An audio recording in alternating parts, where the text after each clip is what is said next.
ՀՀԿ խոսնակ Էդուարդ Շարմազանովը գրում է. «Պահանջում եմ Նիկոլից հրապարակել 1994-ից 2019 թվականներին ԵԱՀԿ Մինսկի խմբի բոլոր առաջարկները։ Արցախի հանձնման թեման չի մարսվել ու չի մարսվելու։ Պատերազմով Արցախի գլխին դժոխք բերելու թեման չի մարսվել ու չի մարսվելու։ Պատերազմի ժամանակ Պուտինի պատերազմը դադարեցնելու ծրագիրը մերժելու թեման չի մոռացվել ու չի մոռացվելու։ 2019-ի հունիսին ԵԱՀԿ Մինսկի խմբի համանախագահների առաջարկը մերժելու եւ Արցախի գլխին պատերազմ բերելու հարցը չի մարսվել ու չի մարսվելու։ Քաղաքական դաշտը պետք է լինի հետևողական։ Պետք է Նիկոլից պահանջել հրապարակել 1994-ից 2019 թվականների ԵԱՀԿ Մինսկի խմբի առաջարկներն ու Հայաստանի Հանրապետության իշխանությունների բոլոր պատասխանները։ Նախ եւ առաջ պետք է պահանջել նրանից հրապարակել 2019-ի հունիսի առաջարկը։ Ինչու՞։ Քանի որ այնտեղ է թաղված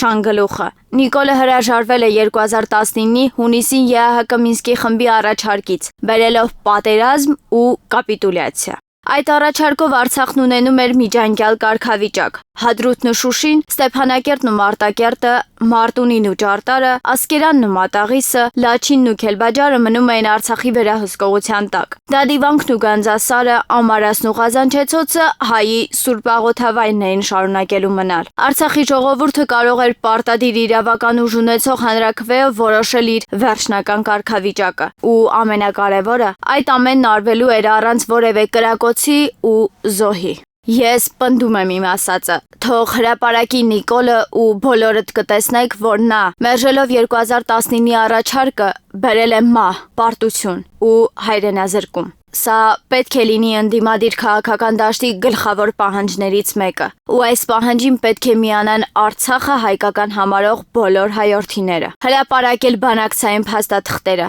սա է հարցերի հարցը, ոչ թե որ համայնքում ով քանի մանդատ ունի։ Հայաստանի 3-րդ հանրապետությունը ծնունդ է Արցախյան շարժման։ Հետևաբար, Հայաստանի Հանրապետության քաղաքացիները պետք են պահանջեն Նիկոլից հրապարակել բանակցային ու մասնավորապես 2019-ի առաջարկները։